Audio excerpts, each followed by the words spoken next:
Muy buenos días, iglesia, ¿cómo están? ¿Alegres? ¿Bendecidos? Vamos a darle un aplauso al Señor. Vamos a adorar su nombre.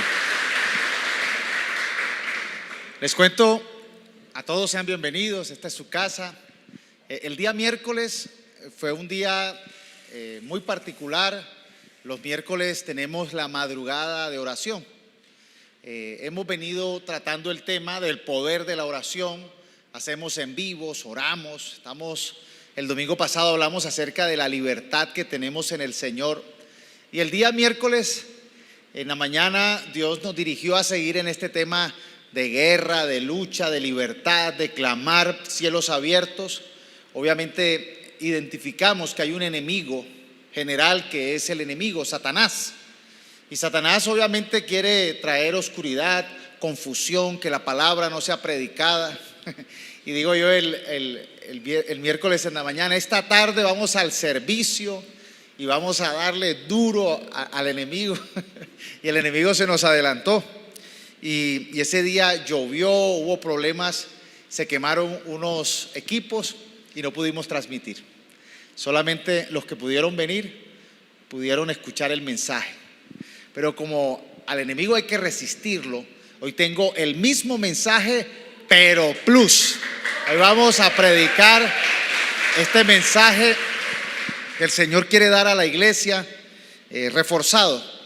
El miércoles eran 3 puntos, hoy son 4. Y si lo predicaba el otro domingo eran 7. Entonces, hoy vamos con 4 puntos. La pregunta del sermón, la dirección de la enseñanza de hoy se titula: ¿qué debo hacer mientras espero la venida del Señor? ¿Qué debo hacer mientras espero la venida del Señor? Y es una pregunta para la iglesia, para los creyentes. Vemos lamentablemente unas noticias que sucedieron hace unos cuantos meses de un lugar cerca a Sabana Larga, Atlántico, donde un pastor, pues yo no sé de qué congregación, como hoy en día, pues el pastor dijo que Jesús venía a tal fecha. Y obviamente esa congregación como que no lee la escritura, no sabe que la palabra dice que ni el día ni la hora no se sabe, pero él que sabía.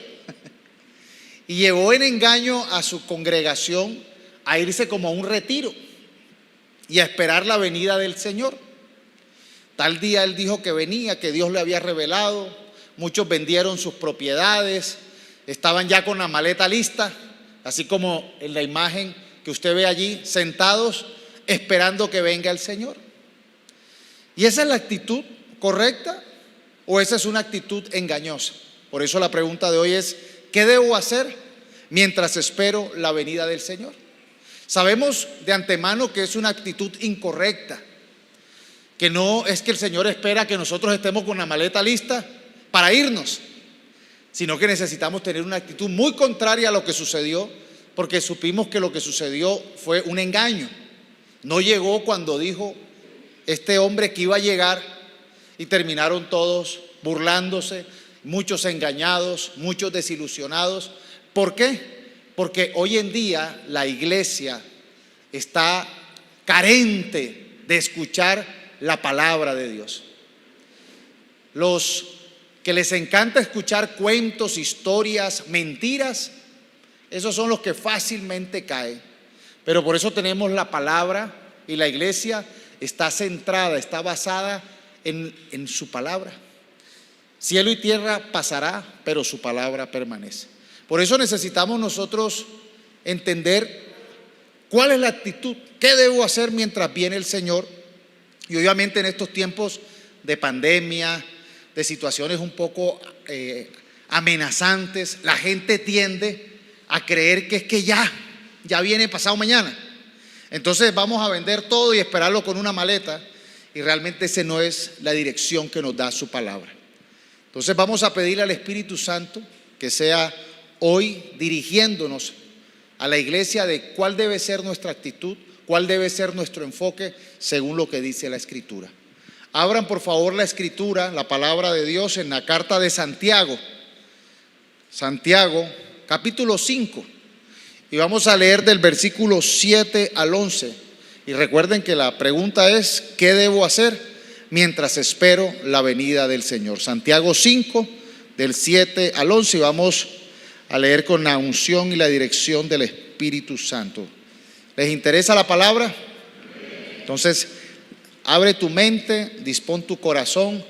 Les pido que estén en atención a esta valiosa palabra para que puedan recibir instrucción poderosa de Dios.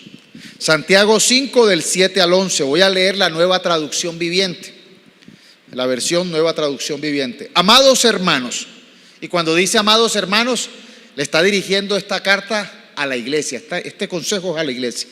Amados hermanos, tengan paciencia mientras esperan el regreso del Señor.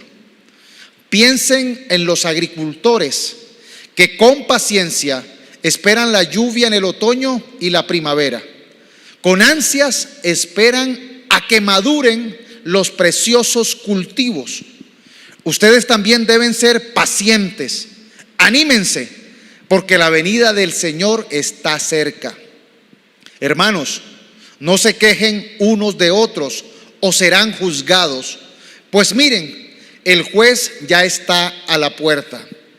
Amados hermanos, tomen como ejemplo de paciencia durante el sufrimiento a los profetas que hablaron en el nombre del Señor. Honramos en gran manera a quienes resisten con firmeza en tiempo de dolor. Por ejemplo, han oído hablar de Job, un hombre de gran perseverancia. Pueden ver cómo al final el Señor fue bueno con él, porque el Señor está lleno de ternura y misericordia. Para nosotros entonces entender qué debemos hacer mientras esperamos la venida del Señor, como primer punto, necesitamos entender que nuestra visión, debemos tener nuestra visión no en lo temporal, sino en lo eterno. Tener la visión en lo eterno y no en lo temporal. Yo quiero que le digas al que está a tu lado: ten la visión en lo eterno y no en lo temporal.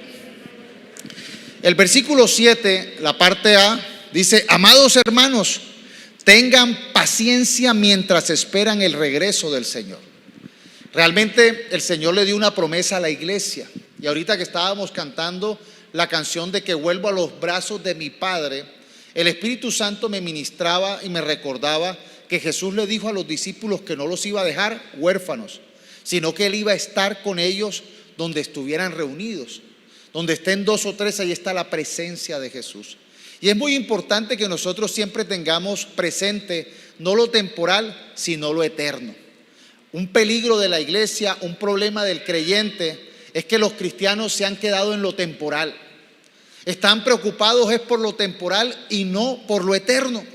La iglesia se ha desenfocado y necesitamos nosotros no ser esa iglesia desenfocada o esos creyentes desenfocados, sino esos creyentes que esperan lo eterno, que esperan que venga su reino y que se haga su voluntad, que anhelan que el crecimiento de la obra de Cristo, del reino de Dios, llegue a nuestra vida.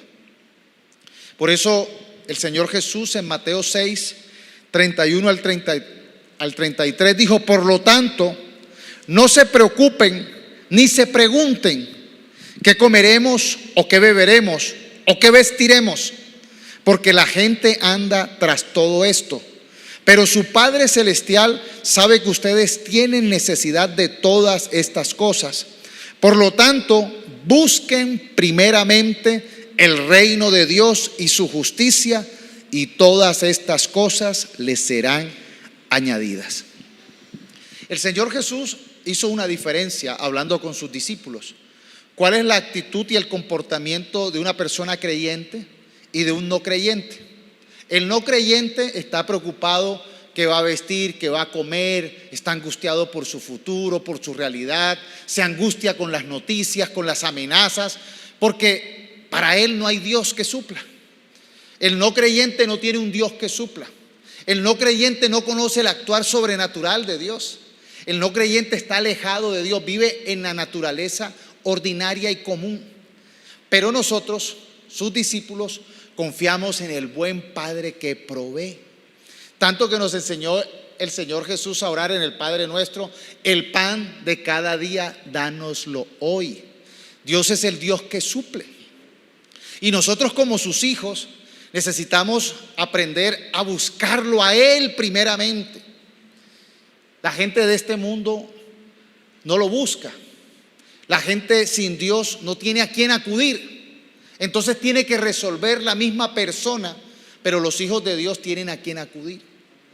Y podemos nosotros experimentar el obrar sobrenatural de Dios asistiéndonos, acompañándonos. Por eso es tan importante la oración, porque en la oración demostramos nuestra necesidad de Dios, nuestra humildad. Ser humilde es decir: Señor, yo te necesito. El orgulloso no necesita de Dios. El arrogante cree que Él lo puede hacer todo, se cree Él mismo Dios. Y por eso el orgullo y la arrogancia es lo que nos aleja tanto de Dios, porque el arrogante no quiere acercarse a Dios, el altivo quiere reemplazar a Dios, se cree Dios. Pero nosotros tenemos a un Dios que actúa en lo sobrenatural, que provee para nuestra necesidad. Por eso Jesús dijo: no se angustien, no se preocupen, no piensen, no estén enfocados como si eso fuera la prioridad. Tienen un Dios que es lo primero y que suple. Aprende a confiar en el Señor. Realmente el Evangelio no es un concepto, no son unas leyes, no son unas reglas. Es poder nosotros experimentar la presencia de Dios asistiéndonos, acompañándonos. En Apocalipsis dice: yo estoy a la puerta tocando, abre la puerta para que yo pueda entrar. El Señor quiere que nosotros dejemos nuestra resistencia, nuestra arrogancia, nuestra lejanía de Dios, y más bien digamos: tú eres mi Padre, necesito que me proveas. Por eso necesitamos tener siempre nuestra visión no en lo temporal, sino en lo eterno y en el Dios que actúa en lo sobrenatural. En 2 de Corintios el apóstol Pablo lo dice de la siguiente manera: 2 de Corintios 4, 17 al 18. Porque estos sufrimientos insignificantes y momentáneos producen en nosotros una gloria cada vez más excelsa y eterna. Por eso no nos fijamos en las cosas que se ven, sino en las que no se ven, porque las cosas que se ven son temporales, pero las que no se ven son eternas. ¿Sí están tomando la palabra? Hay mucha gente que está teniendo una visión en lo que se ve, en lo temporal, pero no está viendo lo que no se ve, lo eterno. Se necesita tener una visión espiritual. Y nosotros no caminamos por vista, sino que andamos por fe. Confiamos en el Dios que abre puertas, en el Dios sobrenatural, en el Dios que obra a veces de manera secreta, en el Dios que escucha lo secreto. Así que ustedes necesitan abrir los ojos a aquellas cosas que no se ven, aquellas cosas que de pronto no se ven en nuestros ojos físicos, sino espirituales. Ustedes recuerdan cuando venía un ejército a perseguir al profeta, y el profeta le dijo al Señor que le abriera los ojos a sus siervos para que él pudiera ver que eran más los que estaban del lado de él que los que estaban en contra. Dios ha destinado de sus riquezas en gloria para suplir para toda necesidad, pero necesitamos verlo con los ojos de la fe. Por eso no podemos nosotros quedarnos en estos sufrimientos que llama el apóstol Pablo insignificantes y momentáneos, sino que son la oportunidad para que nosotros podamos ver su gloria cada vez más excelsa y eterna obrando en nosotros. Muchas de las circunstancias que estás viviendo, de las dificultades, de los retos, es la oportunidad para que veas la gloria de Dios. No pudiéramos hablar de un Dios que sana si no estuviéramos enfermos o si no hubiéramos estado enfermos. No pudiéramos hablar de un Dios que provee si no hubiéramos estado en momentos de necesidad. Pero podemos nosotros testificar del Dios que sana, del Dios que provee, del Dios que hace señales y obras sobrenaturales cuando pasamos estas situaciones que a veces son sufrimientos momentáneos o insignificantes. Por eso nuestra visión como creyentes y como iglesia debe estar en lo eterno, no en lo temporal. No estar viendo solamente en el ámbito humano, natural, escuchando las noticias como cualquier incrédulo, sino ver que todas estas circunstancias hay un Dios soberano que gobierna y que está dispuesto a ayudarnos y a dar la mano. ¿Usted lo cree? Dale un aplauso, alaba al Señor por eso. Lo segundo es que necesitamos trabajar con paciencia y esperanza, como lo hace un agricultor que espera la valiosa cosecha. Dice el versículo 7b al 8: piensen en los agricultores que con paciencia esperan las lluvias en el otoño y la primavera. Con ansias esperan a que maduren los preciosos cultivos. Ustedes también deben ser pacientes. Anímense, porque la venida del Señor está cerca. Y mire que la relación que hace, o la comparación que hace, es con la de un agricultor. ¿Cuál es el trabajo de un agricultor? Él trabaja la tierra, siembra la semilla y espera con paciencia. Es un trabajo arduo que necesita paciencia y necesita fe. Un agricultor siembra la semilla y espera que venga la lluvia y que venga la primavera. Pero ¿cuál es el propósito, el objetivo de un agricultor? La valiosa cosecha. Y Dios espera que nosotros trabajemos en su valiosa cosecha. Pero hay muchas personas que realmente el propósito es el propósito del que no tiene a Dios. Quieren solamente ocuparse, pensar solamente qué van a comer, qué van a vestir, cómo van a resolver sus asuntos personales, pero no se están ocupando en la gran cosecha de Dios. Dios quiere que tú y yo seamos fructíferos, que tengamos un propósito eterno, que seamos la luz en este mundo, que seamos de bendición. Así que necesitamos nosotros pensar como estos agricultores y entender que Dios quiere que tú y yo tengamos ocupación en que venga su reino y que se haga su voluntad aquí en la tierra como en el cielo. La gravedad de la iglesia es que la iglesia está desenfocada, pensando en lo temporal y trabajando en lo meramente humano. Por eso el Señor Jesús dijo en Mateo 9, 35 al 38, que oremos por la necesidad de obreros. Dice: Jesús recorrió todas las ciudades y aldeas de esa región, enseñando en las sinagogas y anunciando la buena noticia acerca del reino, y sanaba toda clase de enfermedades y dolencias. Cuando vio a las multitudes, les tuvo compasión, porque estaban confundidas y desamparadas como ovejas sin pastor. A sus discípulos les dijo: la cosecha es grande, pero los obreros son pocos. Así que oren al Señor que está a cargo de la cosecha. Pídanle que envíe más obreros a sus campos. El interés de Dios es que la cosecha sea grande, abundante. Pero vemos que hay muchas personas que no piensan como el agricultor. Piensan en que venga el Señor rápido y el que se quedó por fuera, se quedó por fuera. Hay personas que quieren ya estar con la maleta lista. Venga, Señor, por mí, y que los demás se pierdan. Y esa es la actitud, no de un hijo de Dios. Esa es una actitud egoísta. Esa es una actitud de una persona que no quiere ser luz, que no quiere ser bendición para el otro. El Señor espera que tú y yo estemos dispuestos a colaborar en la recogida de la cosecha.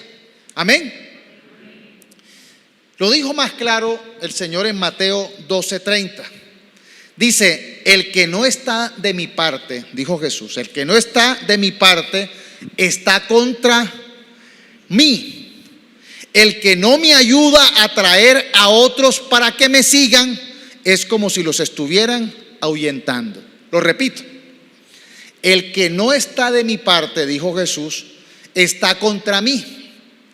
El que no me ayuda a traer a otros para que me sigan es como si los estuvieran ahuyentando. Hay otras versiones que dicen: el que no recoge conmigo, desparrama. ¿Qué espera el Señor que hagamos su iglesia, que hagan sus hijos? Que ayudemos a que otros lo conozcan a Él, a que otros conozcan el Evangelio. Y si no lo hacemos, estamos ahuyentando. El Señor espera que la iglesia no esté pensando en irse rápido, en tener ya la maleta lista, en tener el tiquete de entrada. El Señor espera que tú y yo nos ocupemos en que muchos más entren. Esa es la actitud de Dios, de un hijo de Dios. Por eso necesitamos nosotros valorar y anhelar el crecimiento de la iglesia. Que más personas, tus amigos, tus familiares, tus conocidos, los paisanos, los colombianos, conozcan el evangelio de salvación a través de Cristo. Eso es lo que espera el Señor. Jesús dijo: recojan conmigo, ayuden a que otros se acerquen a mí, porque si no lo hacen, lo están espantando. Por eso necesitamos nosotros, antes que venga el Señor o mientras venga el Señor, estar haciendo la tarea. El día y la hora no se sabe.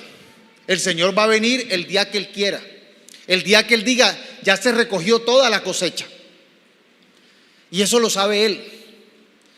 Pero mientras tanto, la iglesia debe hacer la tarea, hacer la tarea completa. Él dirá cuándo será la tarea completa. Nosotros necesitamos trabajar en ello con esfuerzo, con dedicación, con propósito de ser luz y de ser de bendición. Lo tercero es que lo que no debemos hacer, dice: no debemos estar juzgando ni criticando a los demás. Dice el versículo 9: hermanos, no se quejen unos de otros o serán juzgados, pues miren, el juez ya está a la puerta. Y en este tercer punto deja claridad de lo que no debemos hacer. El cristiano, tú y yo, no debemos estar juzgando ni criticando a los demás. Y hay un programa que es como muy conocido acá en Colombia. A mí la verdad no me gusta ese programa, me parece fastidioso y lo ponen a veces y yo siento que es eterno ese programa cuando veo en programación nacional, y se llama La Red. ¿Te has oído ese programa? Son unos programas de unas personas que no son ejemplo de nada, que son ejemplos de malas costumbres, y se la pasan chismorreando del otro. Pobrecitos los famosos que caen en las bocas de estos hombres. El programa de ellos es de difusión de chismes y tienen un eslogan que dice: nada se nos escapa. Y eso pasan hablando, criticando. Pobrecito el que cae allí. Le sacan problemas personales, infidelidades, peleas, cualquier vergüenza se la hacen públicamente. Ellos viven de eso. O sea, ese programa es de chismes. Y ellos tienen rating o ellos tienen seguidores porque tienen chismes. Obviamente esto es una actitud pecaminosa, no es una actitud digna de admirar, más bien muestra falta de cultura, falta de oficio, falta de propósito. Pero así es nuestra sociedad. Aplaude a veces comportamientos tan grotescos como ponerse a hablar de la vida personal de otro. Y tiene rating, tiene seguidores, es pecaminoso. Es algo vergonzoso, pero bueno, que lo hagan los impíos, pero que lo hagan los creyentes, realmente es algo demasiado absurdo. Dios no nos llama a que tú seas miembro de la red cristiana, a que tú seas el chismógrafo o la chismógrafa de los chismes de la iglesia cristiana. Y hay algunos que creen que ese es el ministerio que tienen. Desafortunadamente, a mí me da vergüenza ver personas que se jactan de ser líderes o conocedores de la Escritura y se ponen títulos como que, yo no sé, no quiero decir un título real, me estoy inventando uno como que la verdad del Evangelio o nada se nos escapa en la vida cristiana, pongámosle ese nombre. Y se pasan hablando de la iglesia ajena. Critican al hermano, se burlan, son disque creyentes y se la pasan criticando del otro. Eso es una vergüenza. Yo formo parte de grupos que no son creyentes, o sea, yo tengo en WhatsApp grupos de la iglesia, pero también tengo grupos con el gimnasio, grupos deportivos, grupos familiares, y muchos de ellos no son cristianos. Y en esos grupos me da vergüenza que aparecen videos de estos supuestos cristianos burlándose de otros. El mundo se burla de ellos, porque termina siendo un esparcidor de chismes, un esparcidor de malas noticias, y algunos creen que tienen el ministerio de estar juzgando al otro. Y el juez es Dios, no nosotros. Nosotros no tenemos el ministerio de la supervisión. Nosotros estamos llamados a ser obreros, siervos. ¿O usted cree que va a llegar al cielo a decirle al Señor: Señor, te tengo unos chismes de lo que pasó allá abajo? Ay, usted viera lo que hacía el pastor David. Usted viera lo que hacía la iglesia de enfrente, la hermana de la iglesia. ¿Usted cree que a Dios le interesa eso? Usted va a llegar a decir: vea, no hacían las cosas bien, pastor. Es Dios. No hacían las cosas bien. Eso les faltaba. Usted va a llegar con eso y Dios le va a decir: ah, qué interesante, a ver, cuéntame más. Dios todo lo sabe. Dios, ¿qué va a decir? ¿Y tú qué hiciste? Muéstrame tu cosecha, muéstrame tu resultado. Ah, es que es muy fácil estar sentado y criticar.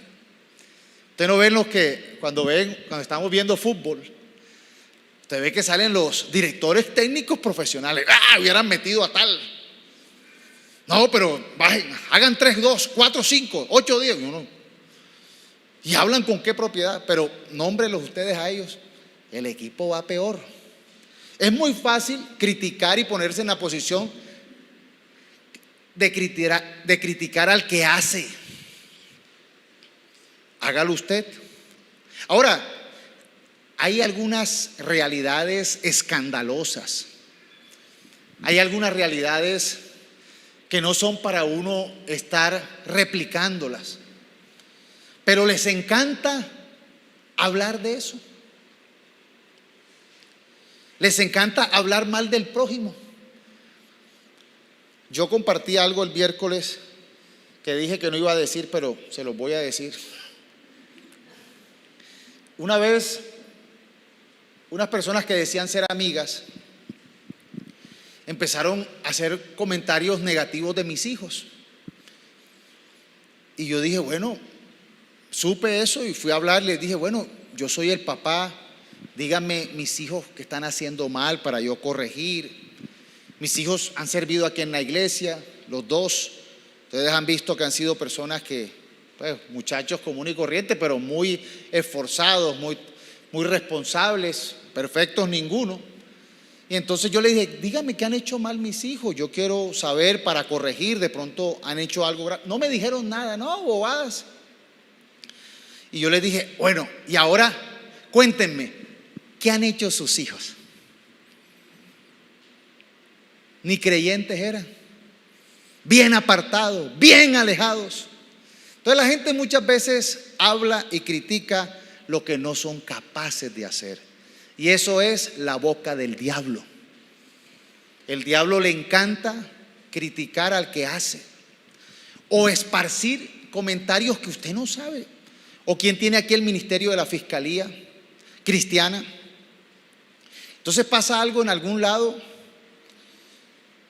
en la iglesia ajena o con una familia ajena, y usted termina repitiendo algo que usted no sabe. Usted no sabe que este país está lleno de personas que calumnian a las otras y cuando los llevan a investigación salen inocentes. Ah, es que son culpables, compran. Y usted ve a otros que siendo culpables son inocentes. Entonces, si usted no sabe bien la vida ajena, Dios no lo ha llamado a eso. El Señor dijo en Mateo, Jesús dijo en Mateo 7, del 1 al 5, no juzguen a los demás y no serán juzgados, pues serán tratados de la misma forma en que traten a los demás. El criterio que usen para juzgar a otros es el criterio con el que se les juzgará a ustedes. ¿Y por qué te preocupas de la astilla en el ojo de tu amigo cuando tú tienes un tronco en el tuyo? ¿Cómo puedes pensar en decirle a tu amigo, déjame ayudarte a sacar la astilla de tu ojo, cuando tú no puedes ver más allá del tronco que está en tu propio ojo? Hipócrita. Todos son palabras de Jesús. Primero quita el tronco de tu ojo, después verás lo suficientemente bien para ocuparte de la astilla en el ojo de tu amigo. Y yo les digo una cosa, necesitamos nosotros cancelar esa ceguera, ese desenfoque de creer que yo tengo que estar viendo lo que hace el prójimo. Yo tengo que rendir por lo que hago yo. A mí no me importa tanto lo que piense la gente de mí, sino lo que piensa Dios de mí. Y si yo me estoy cumpliendo con el proceso de limpieza y con el propósito de estar pensando en lo eterno y trabajando en la gran cosecha. Pero muchos se la pasan criticando al otro y no han sacado su tronco. No son operativos, no son eficientes, no sirven. Y la iglesia está llamada a servir. Les digo una claridad, ustedes la saben. ¿Quién es el que tiene que servir? ¿El pastor o la iglesia? ¿Quién? Tú tienes que servir. Tú tienes que rendirle cuentas a Dios. Yo también, todos. Yo como pastor hago mi tarea de pastor. Predico la palabra, enseño, comparto, predico. Hago todo lo que tiene que hacer un creyente. Pero usted como creyente tiene que hacer su parte. El hecho de que usted diga el pastor no lo está haciendo bien o mal, o tal persona no lo está haciendo bien o mal, no le eximen la responsabilidad de usted dar fruto. ¿Quién es el juez? Dios. Y todos seremos juzgados. Absolutamente todos. Así que necesitamos nosotros abrir los ojos a esta realidad. Cada uno debe examinar su vida y debe dar fruto. Pensar en lo eterno y trabajar en la cosecha de Dios. Dios nos llama a eso. ¿Quiénes quieren atender a ese llamado? Necesitamos nosotros decir, heme aquí, Señor. Quiero ser un hijo tuyo. Quiero ser una antorcha de luz. No quiero ser una apagaluz. No quiero ser una apagallamas. No quiero traer oscuridad, sino quiero traer luz. Filipenses 2, 14 al 15 dice, háganlo todo sin murmuración ni peleas, para que sean irreprensibles y sencillos e intachables hijos de Dios en medio de una generación maligna y perversa, en medio de la cual ustedes resplandecen como luminares en el mundo. La iglesia necesita iluminar. Tú y yo necesitamos iluminar. Esta palabra es una palabra para ti, para esta iglesia. Vamos a resplandecer, no con críticas, no con comentarios, no con acusaciones de lo que no está haciendo el otro, sino con lo que podamos hacer. Empecemos a generar el cambio, haciendo nuestra parte, sirviendo, brillando, comprometiéndonos en el propósito salvífico de Cristo. Él espera que tú seas su hijo, su siervo, y puedas recoger junto con Él. Lo cuarto, dice Santiago 5, es servir con firmeza en tiempos de dificultad, seguir perseverando hasta el final. Dice el versículo 10 al 11, amados hermanos, tomen como ejemplo de paciencia durante el sufrimiento a los profetas que hablaron en nombre del Señor. Honramos en gran manera a quienes resisten con firmeza en tiempos de dolor. Por ejemplo, ¿han oído hablar de Job, un hombre de gran perseverancia? Pueden ver cómo al final el Señor fue bueno con él, porque el Señor está lleno de ternura y misericordia. Si hay un ejemplo de personas que sirvieron con firmeza y en tiempos de dificultad fueron perseverantes hasta el fin, fueron los profetas antiguos. Ellos tenían el propósito de ir y compartir el mensaje de Dios. Muchas veces el público no quería escucharlos, no les gustaba lo que los profetas le decían. Vemos profetas que lloraron, rogaron, le suplicaron al pueblo de Israel que cambiaran su mala actitud, pero no quisieron cambiarla. Y eso trajo consecuencias funestas porque no escucharon a los profetas. Cuando uno no escucha la palabra de Dios, se atiene a la resistencia, a las consecuencias de la rebeldía. La palabra de Dios dice: humíllense delante de Dios, sométanse a Él y resistan al diablo, y el diablo huirá. Hay personas que hacen todo lo contrario, se humillan al diablo y resisten a Dios. En estos días salió una noticia desastrosa. Creo que dicen que el 23 de marzo se declaró el día de la rebelión armada, como si eso fuera gran cosa. El día de la rebelión armada salieron los disidentes estos de la guerrilla diciendo que el día de la rebelión armada. ¿A quién son rebeldes ellos? A Dios, porque Dios no quiere traer muerte, no quiere traer ruina. Son rebeldes a Dios, traen muerte. Nosotros los hijos de Dios somos rebeldes al diablo, somos rebeldes a la muerte, somos rebeldes a la ruina, a la violencia. Queremos que el reino de Dios venga a la tierra. La rebeldía está mal puesta cuando la rebeldía está en contra del propósito de Dios. Dios no quiere que haya muerte, Dios no quiere que exista la violencia, pero se excusan como que ser rebelde es gran cosa. Son rebeldes, son instrumentos de Satanás para traer muerte. Nos invita el Señor a humillarnos a Dios y resistir al diablo para que el diablo huya. Colombia necesita hijos e hijas de Dios que sean rebeldes a los propósitos de Satanás, que sean rebeldes, que se resistan al plan de muerte, de ruina y de fracaso que tiene el diablo. Necesitamos nosotros ser hijos de Dios y decir: venga tu reino y hágase tu voluntad en mi vida, en mi iglesia, en mi ciudad, en mi país. No queremos muerte, queremos paz, queremos vida, queremos libertad, queremos progreso, los hijos de Dios.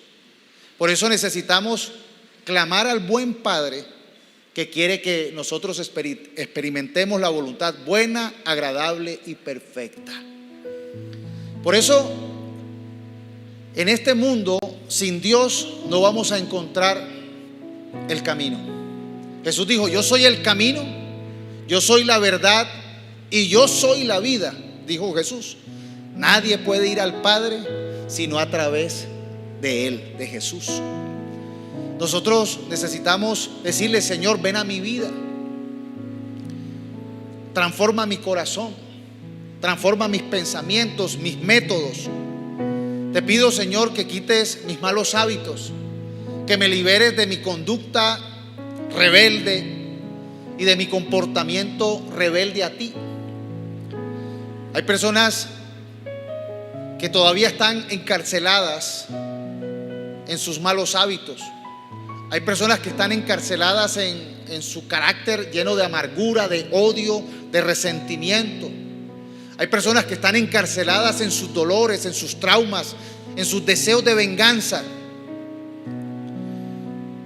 Y mientras Jesús no los haga libres, van a replicar a oscuridad, van a hacerle daño a los seres queridos, van a hacerle daño a la sociedad. El Señor vino a mostrarnos un camino diferente. Y por eso nosotros necesitamos perseverar con firmeza en esa obra de Dios en nosotros. La iglesia necesita entender que no es en nuestras propias fuerzas, no es que yo sea más bueno o usted sea más bueno, es que Dios nos permite conocer la bondad de Él y transformar nuestro corazón duro de piedra en un corazón de misericordia, de bondad, de amor, de paz. Hay mucho por hacer. No podemos nosotros ya coger la maleta y decir: vámonos, ya estamos listos. Hay una Medellín por transformar con el amor de Dios, con el evangelio de Dios. Hay una Colombia por alcanzar con el amor de Dios, con el evangelio de Dios. Hay que decirle a las personas: tienes la rebeldía en el lugar equivocado. No te rebeles al propósito de Dios, no seas rebelde a eso, no seas un instrumento de Satanás. El que es rebelde a Dios termina siendo un siervo de Satanás, pero el que es un siervo de Dios termina siendo un rebelde, por decirlo así, resiste las obras de Satanás y su maldad. Y el Señor quiere mostrar una iglesia que realmente camina en libertad. Conoceréis la verdad y la verdad os hará libres. La solución no la tiene el hombre. Los gobiernos que vivimos en esta tierra son gobiernos malos, porque son gobiernos de humanos pecadores. Por eso necesitamos anhelar que el gobierno que llegue sea el gobierno de Dios, donde su presencia nos dirija, donde Él gobierne nuestro carácter, nuestras emociones, nuestra vida, nuestro futuro. Y esa es la buena noticia. El reino de los cielos ha llegado y se puede hacer una realidad a través de Jesús. Él transforma tu corazón, sana tus heridas, abre las cárceles. De pronto hay personas que dicen: pastor, no he podido, llevo tantos años. Creyentes, uno identifica en el trasegar diario, de pronto uno fue libre de muchas cosas, pero llega un momento que dice: necesito ser libre de esta nueva cosa. Pensamientos, hábitos, temores. Hay personas que tienen carácter, el carácter necesita transformar, llevan una herencia de amargura, de dolor, de violencia, de sufrimiento. Por eso la iglesia debe estar activa, trabajando, haciendo la tarea. Como los agricultores, esperar que haya fruto. Como pastor tengo que reconocerles que hay muchas cosas que debo cambiar, muchas. El que comenzó la obra en mí la seguirá haciendo y la continuará haciendo hasta que Él venga. Obviamente Él no lo hace a las malas. Yo necesito poner de mi voluntad para que Él haga, porque Dios nos dio el libre albedrío para que tú decidas. Yo decido seguir a Cristo, yo decido someterme a Él, a Jesús, a Dios. Yo quiero ser un hijo de Dios, yo quiero recoger con Cristo, no quiero desparramar. Yo quiero ser de bendición para que cuando esté delante de la presencia de Dios yo diga: Señor, yo prediqué tu palabra, varios se acercaron a ti gracias a lo que yo pude decir. Y cada vez le pido a Dios tener la habilidad de cosechar más, de recoger más para Él, porque Dios quiere salvar a muchas más personas. Ponte a pensar qué miembro de tu familia quisieras que formara parte de la cosecha de Dios. Algunos dirán: yo tengo hijos que quiero que estén en la cosecha de Dios. Yo tengo hermanos, tengo primos, primas, padres, abuelos, amigos que quiero que estén en la cosecha de Dios, que no estén en las tinieblas, sino que sean hijos de Dios. ¿Cómo van ellos a pasar de las tinieblas a la luz si no hay quien les comparta el evangelio? Si no hay quien les diga: a través de Cristo lo puedes hacer. Si no hay una persona que tenga la fortaleza de los profetas, que hablaron la palabra de Dios aunque existiera adversidad. Y el profeta iba enviado a decir el mensaje de Dios. Y el que estaba enfermo, el profeta decía: sé sano, y se sanaba en el nombre de Dios. Sé libre, y era libre en el nombre de Dios. Y los profetas no siempre son aplaudidos, no siempre son aceptados, muchas veces son rechazados. Pero es una pelea entre la luz y las tinieblas. Las tinieblas hacen su oposición, pero termina venciendo siempre la luz. Resiste al diablo y él huirá. Jesús dijo en las bienaventuranzas, en el sermón de las bienaventuranzas: Dios los bendice a ustedes cuando la gente les hace burlas y los persigue y miente acerca de ustedes y dice toda clase de cosas malas en su contra, porque son mis seguidores. Alégrense, estén contentos, porque les espera una gran recompensa. Una gran recompensa en el cielo. Y recuerden que a los antiguos profetas los persiguieron de la misma forma. Dice Hebreos 11, 32 al 33: ¿cuánto más les tengo que decir? Se necesitaría demasiado tiempo para contarles acerca de la fe de Gedeón, Barak, Sansón, Jefte, David, Samuel y todos los profetas. Por la fe, estas personas conquistaron reinos, gobernaron con justicia y recibieron lo que Dios les había prometido. Cerraron bocas de leones. Y vemos a Job, el otro ejemplo. Y Job fue una persona que fue probado como ninguno. Perdió su familia, perdió tierras, perdió su salud, perdió cosas importantes, todo lo perdió.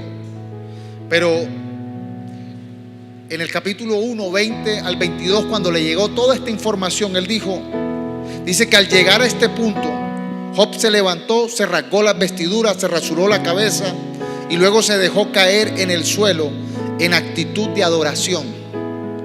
Entonces dijo: desnudo salí del vientre de mi madre y desnudo he de partir. El Señor ha dado y el Señor ha quitado. Bendito sea el nombre del Señor. Y a pesar de todo esto, Job no pecó ni le echó la culpa a Dios. Y luego vemos en el capítulo 19, 25 al 27, la declaración de Job: yo sé que mi Redentor vive y que al final triunfará sobre la muerte. Y cuando mi piel haya sido destruida, todavía veré a Dios con mis propios ojos. Yo mismo espero verlo, espero ser yo quien lo vea y no otro. Este anhelo me consume las entrañas. Si hay algo que vale la pena, que realmente este mundo no te puede dar, es la eternidad. Poder tener una buena relación con Dios. Muchos anhelarán tener las cosas de este mundo, pero las cosas de este mundo no van a suplir lo eterno. Necesitamos nosotros acercarnos a Dios para poder ver su actuar en nuestra vida, su transformación, y para poder durar una eternidad con Él, disfrutando de su gloria. Esa es la buena noticia que Dios tiene para ti. Esa es la esperanza que tenemos. El obrar de Dios aquí en la tierra, el guiarnos a un camino excelente, a un camino de gloria, y el permanecer una eternidad con Él. ¿Cuántos anhelan eso? ¿Cuántos valoran eso? Padre, yo te doy gracias por tu palabra. Te pido, Señor, que podamos tener una actitud correcta, que mientras pasa este tiempo de esperar tu venida, mientras llega el fin de todo, podamos nosotros siempre tener la vista en lo eterno y no en lo temporal.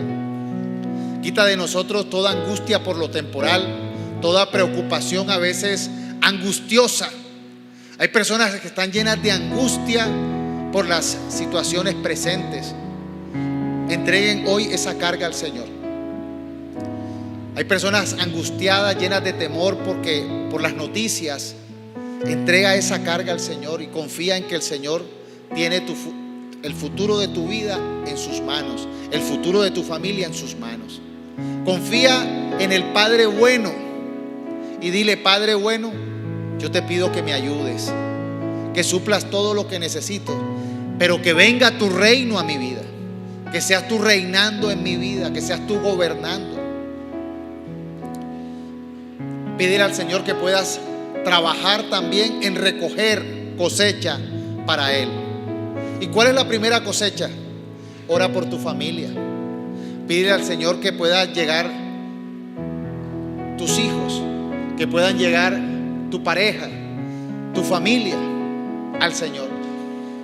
Dile: Señor, yo quiero trabajar en llevar cosecha a ti, en sacar de las tinieblas, en que te conozcan a ti. Que mi familia también tenga la vista puesta en lo eterno y no en lo temporal. Pídele al Señor que guarde tu boca o tu actitud de andar siempre criticando al otro. Eso te desenfoca. Dile: Señor, yo quiero ser responsable de mis actos, dejar de justificarme en lo que ha hecho otro. Hay gente que: ay, es que me hicieron, es que la culpa es tuya, es que la culpa es del otro. Señor, quítame esa mentira. Sé libre de esa mentira, de esa mala práctica de andar justificándote en el otro.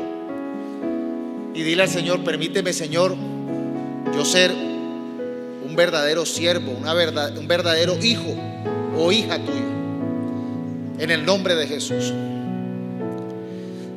Y como último, pídele al Señor, el cuarto punto que hablamos hoy, que te dé esa perseverancia, esa resistencia, esa valentía de los hijos de Dios. En el reino de los cielos no entrarán los cobardes, los que se rinden, los que tiran la toalla. ¿Sabe quién entrará en el reino de los cielos? Los que perseveran. ¿Sabes una cosa? Ustedes ven a este servidor, de pronto no tengo grandes dones, soy una persona pecaminosa, pecadora como cualquiera, pero me aferro al Señor día y noche. No me voy a rendir, no me voy a rendir. Y yo quiero que ustedes, como parte de esta iglesia, como hijos espirituales, tengan ese valor. No se van a rendir, no se van a rendir. Vamos a tener la paciencia y la perseverancia de los profetas. No importa si se burlan, no importa si los critican, no importa si no les gusta a alguien. Si le gusta a Dios, es suficiente. No vivimos nosotros por el qué dirán. Nuestra afirmación no está en lo que diga, lo que diga la familia, lo que diga mi amigo. Lo que diga Dios es más importante. Al final, la luz alumbrará a mi familia y ellos entenderán que lo más importante es lo que diga Dios. Se necesita perseverancia, personas fuertes, pues fuertes en el Señor, pacientes. Y no sé si de pronto estás pasando un tiempo de angustia, de pronto de enfermedad, de pronto estás preocupado o preocupada por la situación actual económica. De pronto no tienes trabajo o estás en alguna situación difícil. Pídele al Señor que puedas experimentar su gloria. Entrégale al Señor esa situación. Dile: Señor, quiero ver tu gloria. Estos momentos difíciles, momentáneos, son, como decía Corintios, en 2 Corintios, para ver su gloria. Y sabes, después de un desierto viene una gran bendición. Yo conocí a Dios en un desierto, y por eso sé del Dios que provee de manera sobrenatural. Yo he conocido a Dios en la enfermedad y por eso sé de un Dios que sana. No solamente lo he leído, soy un testimonio de ello. Conozco un Dios que abre puertas, que pelea la batalla por mí, que levanta mi cabeza, que me saca del barro, del lodo, que me defiende de mis enemigos. Pídele al Señor que te ayude. ¿Cuántos anhelan ese socorro especial? Levanten las manos al cielo y vamos a orar. Hemos orado por un obrar sobrenatural de Dios, y en el nombre de Jesús pedimos sanidad. En el nombre de Jesús pedimos milagros. Se cancela toda muerte en el nombre de Jesús. Todo espíritu de muerte se va. Atamos el hombre fuerte en el nombre de Jesús para poder rescatar a aquellos que tiene presos. Satanás es un esclavista y tiene de pronto presos a nuestros familiares, amigos. En el nombre de Jesús clamamos para libertad por ellos. Oramos por puertas abiertas. Hay situaciones de pronto, tú dices, pastor, necesito un trabajo, necesito una intervención sobrenatural de Dios, que Dios me ayude en este proceso, que me saque adelante.